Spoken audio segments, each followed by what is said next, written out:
അതിനുശേഷം ഞങ്ങൾക്കുണ്ടായ ഒരു അനുഭവം PT-യുടെ 4 ഇതൊക്കെ നമ്മളുടെ കാറ് സർവീസ് കഴിഞ്ഞ് വന്നിട്ട് അടുത്ത ദിവസം വണ്ടി ഓടിയതാണ്. പക്ഷേ തൊട്ടടുത്ത ദിവസം ബൈപ്പാസിലേക്ക് കയറുന്ന സമയത്ത് അവിടെ ഒരു യാത്രക്കാരൻ ബസ് കാത്ത് നിന്നയാളാണ് പെട്ടെന്ന് കൊടനിവർത്തി നീട്ടി കാണിച്ച് കാറ് പൊളയുന്നുണ്ടെന്ന് അറിയിക്കുകയും നോക്കിക്കഴിഞ്ഞപ്പോൾ 4 ബോൾട്ടും ഇളകിയിരിക്കുകയായിരുന്നു, 4 ടയറിൻ്റെയും.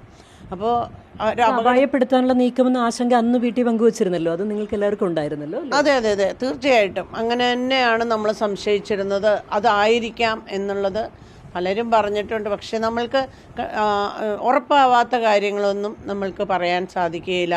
മേ ബി അങ്ങനെ ആവാം. എന്തെന്ന് വെച്ചാൽ സർവീസ് കഴിഞ്ഞ ഒരു വണ്ടി ഒരിക്കലും അങ്ങനെ വരില്ല.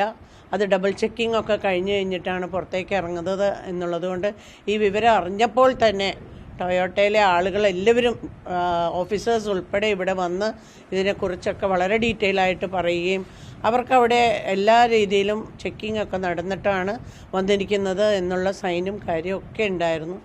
അവരെ പോയി ചോദ്യം ചെയ്യാനും ഒക്കെ പോലീസിൻ്റെ ഭാഗത്തുനിന്ന് നീക്കമൊക്കെ ഉണ്ടായിരുന്നു. പക്ഷേ അതല്ല എന്ന് ഏകദേശം അറിയുകയൊക്കെ ഉണ്ടായി.